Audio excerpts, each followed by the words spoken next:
నమస్తే welcome to Telugu రాజ్యం నేను మీ దీప నేను మీ రామ్ ఎస్టర్డే ఒక వీడియో సోషల్ మీడియాలో చాలా వైరల్ గా మారింది. అది ఒక ఫేమస్ పర్సనాలిటీ అయినటువంటి వేణుస్వామి వీడియో.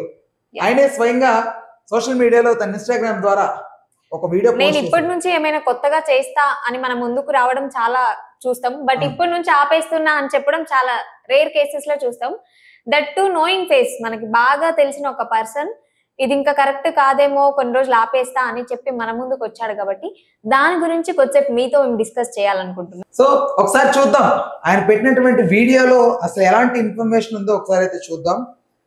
యాక్చువల్గా ఈ వీడియో పెట్టడానికి కారణం కూడా మెయిన్ ప్రీవియస్ ఆయన ఇచ్చినటువంటి ఇంటర్వ్యూస్ లో ఆయన కొన్ని చేసినటువంటి వ్యాఖ్యలు ఏవైతే ఉన్నాయో వాటి గురించి సంబంధించి ఆయన అయితే ఈ వీడియో పెట్టాడు.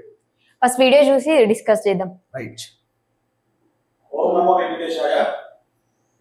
సో ఎన్నికల ఫలితాల గురించి దేశవ్యాప్తంగా మరియు ఆంధ్రప్రదేశ్ రాష్ట్రానికి సంబంధించి నేను ఇచ్చినటువంటి పిటిషన్లో నేను నరేంద్ర మోడీ గారి ప్రభావం తగ్గుతుంది అని చెప్పడం జరిగింది. అలాగే ఆంధ్రాలో నరేంద్ర మోడీ గారి ప్రభంజనం తగ్గుతుందని వేణుస్వామి చెప్పాల్సిన అవసరం లేదు. ప్రజెంట్ ఉన్న సిచ్యువేషన్స్ ని బ్యారేజ్ చేసుకొని ఈ పొలిటికల్ అనలిస్టులు ఎవరైతే ఉంటారో వాళ్ళు చెప్తున్నటువంటి విషయమే అది. ఎందుకంటే కాంగ్రెస్ ప్రభుత్వం రాహుల్ గాంధీ చేసినటువంటి పర్యటనలు ఏదైతే దేశవ్యాప్తంగా ఉన్నాయో దానివల్ల ఆయనకంటూ గ్రాఫ్ పెరిగింది. ఈయన గ్రాఫ్ పెరిగితే మోడీ గారికి తగ్గుతుంది కదా. మీరు అన్నది కూడా కరెక్టే. పొలిటికల్ గా ఉన్న వాళ్ళు చెప్తారు, వాళ్ళకి తెలుసు కదా అంటున్నాం కదా. ఈయనకు తెలిసిన విద్య ప్రకారం అంటే శాస్త్ర ఏమంటారు రాశి ఫలాలు అవి చూసి ఈయన ఒక గెస్ట్ చేశాడు. దాని గురించి చెప్తున్నాడు. నేను పర్సనల్ గా చెప్పలేదు, చెప్పే అంత కాకపోయినా కూడా నాకు తెలిసిన విద్య ప్రకారం నేను చెప్పినా. జగన్మోహన్ రెడ్డి గారు ఎందుకు చెప్పలేకపోయారు?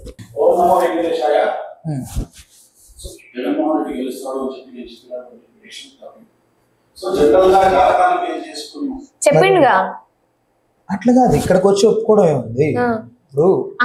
నేను చెప్పినా జగన్మోహన్ రెడ్డి గెలుస్తారు అని నేను చెప్పినా అది తప్పింది. అవును, మరి ఒకటి ఒకటి ఒకటి నరేంద్ర మోడీ గారు ప్రపంచం తగ్గుతుందని అదే జాతకం చూసో అదే కదా చెప్తారు ఆయన. మరి అది కరెక్ట్ అయింది అంటారు, మరి ఇది ఎందుకు తప్పైంది? ఇందులో ఏమైనా వేరే ఏమైనా ఉందా, మతలబ్ ఏమైనా ఉందా? అందరికి ఒకటే కదా, జాతక శాస్త్రం అంతా ఒకటే కదా. లక్ష్యంగా చేశారు. సో ఈ రోజు నేను చెప్పినటువంటి పిటిషన్ 100% తప్పైంది. దాంతో ఖచ్చితంగా నేను ఒప్పుకుంటా ఉన్నాను. సో ఈ రోజు నాకు ఒక సహకరించి నాకు ఉన్న వాళ్ళకి అలాగే ముందు నన్ను ఫాలో అయ్యి నాకు ఉండే వాళ్ళందరికీ కూడా మంగళాకాంక్షలు చెప్తా ఉన్నాను. సో నేను చెప్పింది ఖచ్చితంగా జరిగింది, నష్టంగా జరిగింది, అంటే వ్యతిరేకంగా జరిగింది. వైసీపీ ఓడిపోయింది. సో ఇది ఇంత రియలైజేషన్ కి కారణం ఏంటంటే జగన్మోహన్ రెడ్డి గారు గెలుస్తారనేది పక్కన పెడితే నేను చెప్పినప్పుడు నెక్స్ట్ 2029లో కూడా ఆయన విన్ అవ్వబోతున్నారు అని ఇప్పుడే చెప్పేసారు ఆయన. అప్పుడు పరిస్థితులు కూడా అంత అనుకూలంగా ఒక్కరి జాతకాన్ని బేస్ చేసుకొని అప్పటి పరిస్థితులు కూడా అలా ఉండబోతున్నాయని ఎలా చెప్పగలుగుతారు? అది మెయిన్ గా ఒకరు జరిగినటువంటి దీనికి ఖచ్చితంగా వెంకటేశ్వర స్వామి మరియు కామాఖ్య అమ్మవారిని క్షమాపణ కోరుకుంటూ నేను చెప్పింది తప్పైంది కాబట్టి ఆ దేవతలు నన్ను వెళ్ళప్పుడు నాతో ఉండేటువంటి దేవతలు క్షమాపణ చెప్తూ గురుదత్తంగా వచ్చినటువంటి ఎల్లప్పుడూ తనతో ఉండే దేవతలకి క్షమాపణలు చెప్పుకుంటూ క్షమాపణలు చెప్పాల్సింది మెయిన్ గా ప్రజలకి క్షమాపణలు చెప్పాలి. ఎందుకంటే ఆయన చెప్పాడు, అది గ్రేట్ థింగ్. ఆయన తప్పును ఒప్పుకొని కెమెరా ముందుకు వచ్చి పబ్లిక్ గా అలా ఒప్పుకోవడం చాలా వరకు రేర్. ఎందుకంటున్నానంటే చాలా మంది పొలిటికల్ లీడర్స్ వాళ్ళ పార్టీలు గెలుస్తాయని చెప్తూ కొన్ని అబద్ధ వాగ్వాదాలు చేస్తున్నటువంటి వ్యక్తి. అంటే అది వాళ్ళ కాన్ఫిడెన్స్ అబ్బా, వాళ్ళ పార్టీలో ఉన్నారు కాబట్టి వాళ్ళ కాన్ఫిడెన్స్ తో చెప్పుకుంటారు. ఈయన చెప్పడం వేరు. ఈ పాయింట్ మొత్తం. సో ఎవరు ఒకవేళ ఓడిపోయినా కూడా ఎవరు వచ్చి మీడియా ముందు మాట్లాడరు. ఫస్ట్ ఈయనే మాట్లాడాడు, నేను చేసినటువంటి వాగ్వాదాలు అవి తప్పయ్యాయి, రాంగ్ అయ్యాయి, సో నన్ను క్షమించండి, క్షమాపణ. ఎందుకంటే వేణుస్వామి మాట్లాడుతున్న టైంలో చాలా ఇంటర్వ్యూస్ లో కూడా ఆయన మాట్లాడేది ఎలా ఉంటుందంటే ఒక రేంజ్ లో ఎలివేటెడ్ గా మాట్లాడుకుంటాడు ఆయన గురించి. ఆయన అంటే ముందే తనకు తెలిసిన విద్య ప్రకారం చూసుకుంటాడు అన్ని. అలాంటి వ్యక్తి మీడియా ముందుకు వచ్చి క్షమాపణలు చెప్పడం అనేది చాలా కష్టం. ఎందుకంటే ఇంత ముందుకు చాలా ట్రోల్స్ గురయ్యాడు ఈయన. ఇదే కాదు, చాలా ట్రోల్స్ ప్రభాస్ గారికి మూవీ ఫీల్డ్ కి సంబంధించి చాలా వరకు ఇంటర్ఫియర్ అయ్యి చాలా ప్రభాస్ గారి ఫ్యాన్స్ నుంచి అయితే చాలా నెగిటివ్ ట్రోల్స్ ఆయన మీద పడ్డాయి. బట్ అప్పుడు కూడా ఆయన ఎలాంటి క్షమాపణలు చెప్పలేదు. అది మళ్ళీ ఆయన చెప్పింది రాంగ్ అయింది ఆ విషయంలో. ఈ క్రికెట్ మ్యాచ్ కి సంబంధించి SRH విన్ అవుతుంది అని చెప్పారు, పోయింది. ఇంకా ఆ తర్వాత కూడా చెప్పలేదు. సో మామూలుగా ఇలాంటి సందర్భాల్లో చాలా మంది చాలా రకాలుగా విమర్శిస్తూ ఉన్నారు. ఆల్రెడీ నన్ను విమర్శించే ప్రయత్నంగా అప్లోడ్ చేస్తా ఉన్నారు, విమర్శిస్తా ఉన్నారు. సో దాన్ని నేనే ఆపలేదు. ఎందుకంటే నేను భగవంతుడు కాదు, నేను చెప్పినటువంటి ప్రిడిక్షన్ 90% జరిగింది. సో మీకు ప్రిడిక్షన్ అన్ని మీరు చెక్ చేసుకుంటే ఖచ్చితంగా మీకు తెలుస్తుంది నన్ను ఫాలో అయ్యాను.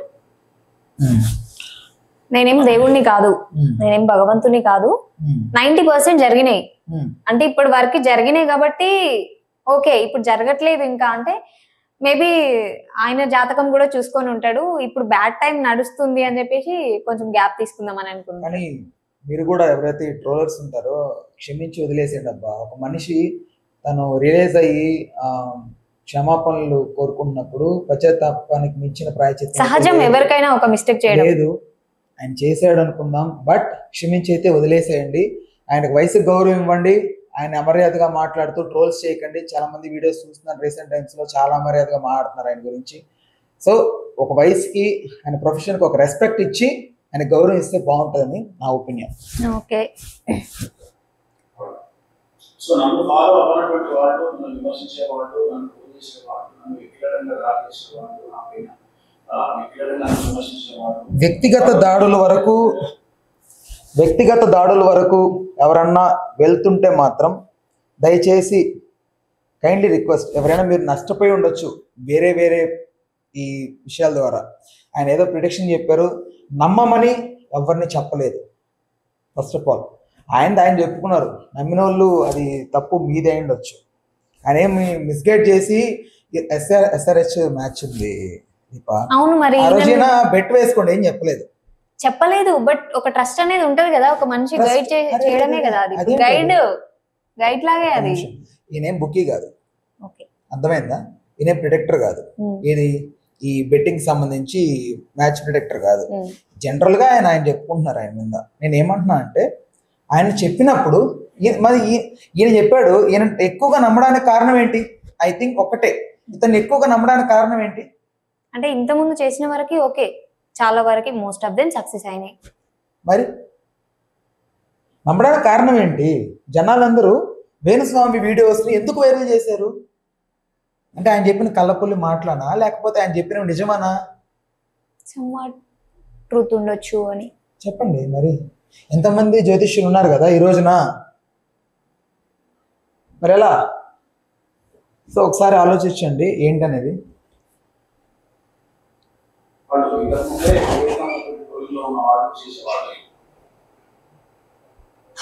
సో నాకు సంబంధించినంత వరకు నేను మనస్ఫూర్తిగా జాతకాలు మాత్రమే చెప్పడం జరిగింది. ఎక్కడ నేను వ్యక్తిగతమైన అభిప్రాయాలు చెప్పుకోలేదు.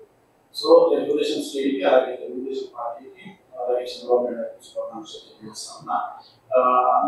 ఇంకొకటి, చాలా మంది వేణుస్వామిని ఒక పార్టీకి సంబంధించిన వ్యక్తి అని చాలా మంది మాట్లాడుతున్నారు.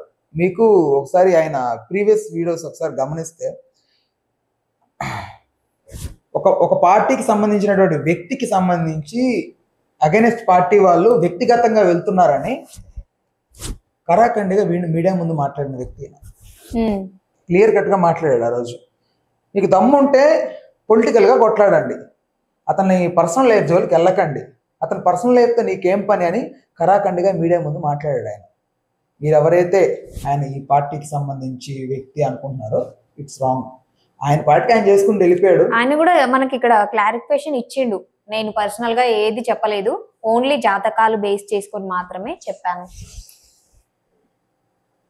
ఇంకొకటి, ఈ వీడియో చూస్తున్నప్పుడు దయచేసి ఎవరు మేమేదో వేణుస్వామికి సపోర్ట్ చేస్తున్నాం అనుకోకండి. ధర్మం వైపు మాత్రం మేము ఉంటాం అంతే. మాకు వేణుస్వామి ఏం పర్సనల్ టచ్ లో ఉండి మాకు ఇట్లాంటి ఏం ప్రోగ్రామ్ కండక్ట్ చేయండి ఎవరేం చెప్పరు. మాకు అనిపించింది జనరల్ ఒపీనియన్ మేము చెప్పాలనుకుంటున్నాం. నేను ఖచ్చితంగా నా పట్ల ఉన్నాను, సంతోషాన్ని వ్యక్తం చేస్తా ఉన్నా. సో దీంతో పాటు ఇంకొక విషయాన్ని చెప్పాలనుకుంటా ఉన్నా. ఈ ప్రిడిక్షన్ తప్పవడం వల్ల ఇది జగన్మోహన్ రెడ్డి గెలుస్తారు అని చెప్పినటువంటి విషయం తప్పవడం వల్ల నేను ఒక నిర్ణయం తీసుకున్నాను. ఈ రోజు నుండి ఈ రాజకీయపరమైనటువంటి ప్రిడిక్షన్స్ కానీ, అలాగే సినిమా పరిశ్రమకు చెందినటువంటి వ్యక్తిగతమైనటువంటి పర్సనల్స్ సంబంధించిన ప్రిడిక్షన్స్ కానీ ఇక మీద ఎలాంటి సోషల్ మీడియాలో చెప్పడం మానేస్తున్నాను. సో నేను ఇంకొకటి, ఇతను చెప్పింది తప్పు అని ఎవరైతే డిసప్పాయింట్ అయ్యి, ఎవరైతే మేము చాలా కోల్పోయాం, సర్వస్వం కోల్పోయాం మాట్లాడుతున్న వ్యక్తులు ఉన్నారో, ఇతను ఒక్కడే కాదు. ఇతను ఓకే, ఇతను జాతకాన్ని చూసి చెప్పడం తప్పే. జాతకం ఒకరి లైఫ్ ని మొత్తం డిసైడ్ చేసేస్తుందని ఎప్పుడూ ముందుగానే గెస్ట్ చేసి చెప్పడం అనేది తప్పు. ఫ్యూచర్ ని గెస్ట్ చేయడం అనేది చాలా పెద్ద తప్పు. అది నేను కరాఖండిగా ఖండిస్తాను. బట్ కాకపోతే ఎవరైతే రీసెంట్ టైంలో కూడా కొన్ని సర్వీస్, కొంతమంది వ్యక్తులు, కొంతమంది అనలిస్టులు, వీళ్ళందరూ ఈ పార్టీ నెగ్గుతుంది, ఈ పార్టీ నెగ్గుతుంది, దీనికి ఇన్ని వస్తాయి, దీనికి ఇన్ని సీట్లు వస్తాయని ఇలాంటి వేటకు సంబంధించి ఎవరైతే మాట్లాడుతున్నారో వాళ్ళని కూడా ఖచ్చితంగా క్షమాపణలు చెప్పేలాగా చేయాలి. మరి వాళ్ళు ఏదైతే చెప్పారు, ఈయన ఓకే జాతకం చూసి చెప్పడం తప్పే, మరి మీరు ఏ లెక్కలో చెప్పారు? వాళ్ళు ఏంటి అంటే ఏమంటారు, ఓట్లు వేసిన 85% ఆ రోజు ఎంతమంది అంటే ఇంత ముందు వరకు చాలా మంది ఓటు వేయడానికి వెళ్ళకపోతుండే, ఈసారి కొంచెం ఎక్కువ మంది వెళ్ళిండ్రు ఓటు వేయడానికి. సో మేబీ దాన్ని బేస్ చేసుకుని చెప్పుండొచ్చు కదా. మరి ఎలా చెప్పినప్పటికీ వైఫల్యం చూసినప్పుడు వాళ్ళు కూడా వాళ్ళు ఏమంటారు దాన్ని, క్షమాపణ చెప్పాలి కదా. అవసరం లేదు, వాళ్ళేం జాతకాలు చూసి చెప్పలేదు కదా, చెప్పాల్సిన అవసరం లేదు కదా. ఇప్పుడు నీ చెయ్యి చూసి చెప్పడం వేరు, నీ చెయ్యి చూసి చెప్పడం వేరు. బట్ నువ్వు నాతో మాట్లాడే విధానం బట్టి కొంచెమైనా నేను చెప్తా కదా నువ్వేంటి అని. మరి అంటే చూస్తూ చెప్పడం వేరు. నేను అదే అంటున్నా, ఎలా ఇక్కడ ప్రాసెస్ అనేది వాళ్ళు ఎలా చెప్పారు అనేది సెకండ్ పక్కన పెడదాం. చెప్పింది ఏంటి అనేది మెయిన్ తీసుకుందాం ఒకసారి. ఇలా చెప్పడం తప్పే, బట్ చాలా వరకు వాళ్ళ అనాలిసిస్ వాళ్ళు చేసుకున్నారు. వాళ్ళు రకరకాల, కొంతమంది మీరు చెప్పినట్టుగా పబ్లిక్ లోకి వెళ్ళి కనుక్కున్న వాళ్ళు కొంతమంది పరిస్థితులను చూసి కనుక్కున్న వాళ్ళు కొంతమంది గవర్నమెంట్ కి ఎలాంటి అగైనెస్ట్ ఉంది, ఎలా జరుగుతుంది కొంతమంది, రకరకాల వాళ్ళ బేరీలు వాళ్ళకు ఉంటాయి. But end of the point ఏంటి, అది మెయిన్.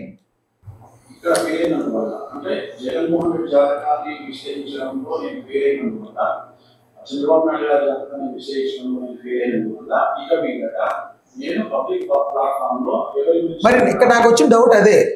మరి మోడీ గారికి నేను ఆయన జాతకం చూసి అక్కడ తగ్గుద్దని చెప్పారన్నారు కదా, అది ఎలా చెప్పగలిగారు? జాతకం విషయం మరి ఇక్కడ ఎందుకు చెప్పలేకపోయారు? ఇక్కడ వైసీపీ జగన్మోహన్ రెడ్డి గారు గెలుస్తారని జాతకం చూసి చెప్పారు. అదే కదా, చంద్రబాబు నాయుడు గారు జాతకం చూసి ఓడిపోతారని చెప్పారంట. అది రివర్స్ అయినందుకే మన ముందు ఉన్నారు, లేదు అంటే మన ముందు ఉన్నారు కదా. అయితే ఆల్మోస్ట్ ఒక జాతకాన్ని నమ్ముకుంటున్నప్పుడు, ఒక దాని మీదే అన్ని సొల్యూషన్ అంతా ఒకదానికి సంబంధించి దొరుకుతున్నప్పుడు అన్ని కరెక్ట్ అవ్వాలి కదా. నా పాయింట్ ఏంటి, ఇప్పుడు ఈ రోజు నువ్వు జెమినీ టీవీ పెట్టావు, మార్నింగ్ నీ రాశి ఫలాలు వస్తున్నాయి. అక్కడ నీకు ఈరోజు ఎల్లో కలర్ బాగుంటుందని జెమినీ టీవీ చెప్తుంది. మా టీవీ పెట్టు, బ్లాక్ అంటది. జీటీవీ పెట్టు, బ్లూ అంటది. అప్పుడు నమ్మకపోవడం నీ ఒపీనియన్ కదా, నీ ఇష్టం కదా. అక్కడ చెప్తుంది ఎంతమంది ఉంటారు, నువ్వు చూస్తావు, అది నమ్ముతావు, నువ్వు బ్లాకే వేసుకుపోతావు. ఎల్లో నాకు ఇప్పుడు నాకు ఎల్లో ఈ రోజు అంటే నేను వేసుకోను, అది నా ఇష్టం. So I want to tell you something. నాకు డౌట్ ఇది, నువ్వు క్లారిఫై చేసి. నువ్వు చెప్పిన పాయింట్ ఎగ్జాక్ట్లీ నాకు ఐ గాట్ ఇట్. ఏమంటున్నావు అంటే జాతకం, ఈ శాస్త్రం, ఇవన్నీ ఈ రాశి ఫలాలు, ఇది అంతా అందరికి సేమ్ ఉండాలి కదా. ఒకటే ఉండాలి కదా. నీకు నాకు డిఫరెంట్ అయినా కూడా ఒకటే రాశి వాళ్ళకి సేమ్ ఉండాలి కదా. ఒక్కో బుక్ లో ఒక్కోలాగా ఎందుకు ఉంటుంది? దీనికి మెయిన్ నా క్వశ్చన్ ఎప్పుడు పడిందంటే, నేను నార్మల్ టైంలో, మార్నింగ్ టైంలో ఒక టీవీ ఓపెన్ చేస్తాను, ఒక ఛానల్. ఆ ఛానల్లో వాళ్ళు జాతకాలు చెప్తూ ఉంటారు. జాతకాలు ఇన్ ద సెన్స్ ఆ రోజు వాళ్ళకి ఏమేమి జరగబోతున్నాయో, ఈ రోజు వాళ్ళకి ఎలా ఉంటుందో అని చెప్తుంటారు. సమ్ ఏ అనుకుందాం, ఒక ఏ ఛానల్ ఓపెన్ చేశాను నేను. ఆ ఛానల్లో ఈరోజు ఈ పలానా రాశి వారికి ఈ కలర్ బాగుంటుందని ఆ రోజు చెప్తారు ఆయన. అదే దీనికి సంబంధించి వేరే ఛానల్లో, బి అనే ఛానల్లో ఈ కలర్ బాగుంటుందని చెప్తారు. రాశి ఒకటే అయింది, రోజు ఒకటే అయింది, మరి కలర్స్ ఎందుకు డిఫరెన్స్ అవుతున్నాయి? ఇతనికి ఎందుకు వేరే కలర్ చెప్తున్నారు? ఇంకో ఛానల్ తీసుకుంటే ఇంకో కలర్ చెప్తాడు. ఈరోజు మీ అదృష్ట సంఖ్య 7 ఏ ఛానల్లో పలానా రాశి వారికి, బి ఛానల్లో 5, సి ఛానల్లో 3. ఇలా ఎందుకు చెప్తున్నారు? డిఫరెన్స్ ఉండదు కదా. అదే రోజు గురించి అదే శాస్త్రాన్ని నమ్ముతున్నప్పుడు సేమ్ ఉండాలి కదా. నాకు వచ్చిన డౌట్ అయితే అది. మీరు ఎప్పుడైనా అబ్జర్వ్ చేస్తుంటే టీవీ చూసేటప్పుడు చాలా క్లియర్గా ఒకసారి గమనించండి. సరే విందాం. వ్యక్తిగతమైన జాతకాన్ని విశ్లేషించారు. క్రికెట్ సంబంధించి కానీ, అలాగే రాజకీయ నాయకులకు సంబంధించి కానీ, అలాగే సెలబ్రిటీలకు సంబంధించి ఎవరి గురించి కానీ వ్యక్తిగతమైన జాతకాన్ని విశ్లేషించడం సినీ ఇండస్ట్రీ, క్రికెట్, పాలిటిక్స్ వీటికి సంబంధించి వ్యక్తిగతంగా ఇక్కడ నుంచి నేను చెప్పను ఇంకా ఈ జాతకాలు, సెలవు అని మన ముందుకు వచ్చాడు వేణుస్వామి గారు. సో ఇక అప్లోడ్ చేసే వాళ్ళ బాధ్యత మీ ఇష్టం, దాన్ని నేను ఆపలేను. సో ఖచ్చితంగా కోడింగ్ అనేది జరుగుతూ ఉంది. బట్ నన్ను ఆదరించే వాళ్ళు, నన్ను నమ్మే వాళ్ళు, నా ఫాలోవర్స్ మాత్రం నా పండుగ ఉన్నందుకు వాళ్ళకి నా మహారాష్ట్ర తెలియజేస్తాను. రైట్. ఈ రియలైజేషన్ మంచిదే, ఈరోజు ఈ రియలైజేషన్ మంచిదే. బట్ కాకపోతే ఏదైనా ఒకటి చెప్తున్నప్పుడు మీరు ధర్మం వైపు నిలబడి ఉంటే బాగుండేది. ధర్మం ప్రకారం ఇట్స్ ఓకే. ఇప్పుడు వాళ్ళకు కూడా తెలిసింది. ఈ అంటే మేబీ కొంతమందికి ఇంకా నమ్మొచ్చు, బట్ ఎంత జాతకం చూసినా కొన్నిసార్లు అవుతాయి, కొన్నిసార్లు అవ్వవు. అదంతా మన ఏమంటారు పట్టుదల, మనం చేసే శ్రమ పైన, దానిపైన డిపెండ్ అయి ఉంటది. జ్యోతిష శాస్త్రం తప్పు అనట్లేదు, జ్యోతిష శాస్త్రం తప్పు. నేను తప్పు అనట్లేదు, నమ్మడం నమ్మకం వాళ్ళ ఇష్టం. నేను అంటుంది జ్యోతిష శాస్త్రం తప్పు కాదు. దాని శాస్త్రానికి దానికి ఉన్నటువంటి వాల్యూ దానికి ఉంది, దానికి ఉన్నటువంటి క్యాడర్ దానికి ఉంది. దానికి రెస్పెక్ట్ ఇచ్చే వ్యక్తులు మామూలు వ్యక్తులు కాదు, చాలా పెద్ద పెద్ద వాళ్ళు కూడా జ్యోతిష శాస్త్రానికి ఆ రెస్పెక్ట్ ఇస్తారు, ఆ పర్సన్స్కి ఆ రెస్పెక్ట్ ఇస్తారు. వేణుస్వామి అనే వ్యక్తి ఇన్ని రోజులు ఈ ఫిలిం ఇండస్ట్రీ ఆర్ రిలేటెడ్, ఈ పొలిటికల్ రిలేటెడ్ వీటిలో ఉన్నప్పుడు పబ్లిసిటీ స్టంట్స్ చేయక ముందు ఆయన లైఫ్ హ్యాపీగానే ఉండింది. ఆయన పాటకి ఆయన చేసుకుంటున్నాడు. ఇతను ఎప్పుడైతే ఈ మీడియాలకి ఇంటర్వ్యూస్ ఇస్తూ ఓవర్ కాన్ఫిడెన్స్తో, అత్యుత్సాహంతో కొన్ని మాటలు మాట్లాడి ఆయన చిక్కులు తెచ్చుకున్నారు. ఈ రోజున ఏదైనా మాట్లాడేటప్పుడు చాలా జాగ్రత్తగా, ఒకరి గురించి మాట్లాడేటప్పుడు క్లియర్గా మాట్లాడడం బెటర్. మీరు మాట్లాడుతుంది మీ తాలూకు నిజాయితీయే, అందులో నో అబ్జెక్షన్. ఆయన చాలా నిజాయితీగా మాట్లాడినట్టయితే నాకు అనిపించింది ఆయన మనసులో ఉన్న మాట. కానీ మాట్లాడుతున్నప్పుడు అది కరెక్టా కాదా అని మీకు కన్ఫర్మేషన్ ఉన్నప్పుడే మాట్లాడాలి. అట్లా ఎట్లా పడితే అట్లా మీరు వేరే వేరే ఆలోచనలు పెట్టుకొని ఇట్లా ఇట్స్ ఓకే లే. ఇప్పుడు అంటే తను చేసిండేదో దానికి తగ్గట్టు రిలేషన్ కూడా తెచ్చుకుండు, ఇక నుంచి చేయను అని చెప్తున్నాడు. బెటర్ థింగ్ కదా. Right, better thing. So trolls చేసే వాళ్ళని కూడా తను ఏం అనట్లేదు, చేసుకుంటే చేసుకోండి, ఆపరు మీరు ఎలాగో అని మంచిగానే చెప్తున్నారు. క్షమించేసేయండి అని అయితే నా ఒపీనియన్, ఎందుకంటే ఆయన వయసుకి అది గౌరవించండి. సో ఇది అన్నమాట వేణుస్వామి గురించి. అండ్ మరిన్ని అప్డేట్స్ వస్తూనే ఉంటాయి. అప్పటి వరకు stay tuned with Telugu Rajyam. Please do subscribe to Telugu Rajyam channel. Please do subscribe to Telugu Rajyam channel. Please do subscribe to Telugu Rajyam channel. Hi అండి, నేను మీ ఆర్పీని, నెల్లూరు పెద్దారెడ్డి చేపల పులుసు ఓనర్ని. మీరు తెలుగు రాజ్యం అనే ఈ యూట్యూబ్ ఛానల్ సబ్స్క్రైబ్ చేసుకుని మంచి మంచి వీడియోలతో వస్తారు. Thank you so much. Hi people, I'm Sonakshi Verma and you please watch Telugu Rajyam and please subscribe to the channel.